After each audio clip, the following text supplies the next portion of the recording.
Rainy సీజన్లో బట్టలు ఆరడం అనేది పెద్ద టాస్క్ కదా. సో రెయినీ సీజన్ రికమెండేషన్స్లో ఈ క్లోత్ డ్రైయింగ్ స్టాండ్ అనమాట. ఇది నేను ఫ్లిప్కార్ట్లో 1400కి తీసుకున్నాను. మనకి బట్టలు ఆరేసుకోవడానికి హ్యాంగర్స్ కూడా హ్యాంగ్ చేసుకోవచ్చు అనమాట. ఇలాగ వస్తాయి, క్లిప్ ఆన్స్ కూడా వస్తాయి, చిన్న బట్టలు కానీ సాక్స్ కానీ ఆరేసుకోవడానికి.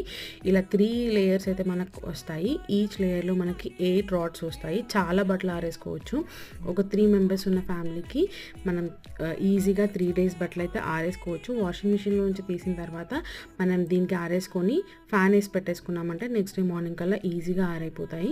స్మెల్ కూడా రావు. ఇది ఓన్లీ రెయినీ సీజన్కే కాదు, సమ్మర్కి కూడా బాగా యూజ్ అవుతుంది. ఎండలో వెళ్ళి బట్టలు ఆరేయాలంటే ఎవరికైనా చికాకు కదా. సో ఇది యూస్ చేసి మనం బట్టలు ఆరేసుకొని ఎండలో పెట్టేసుకొని ఆరిన తర్వాత మర్తేసేసుకోవచ్చు.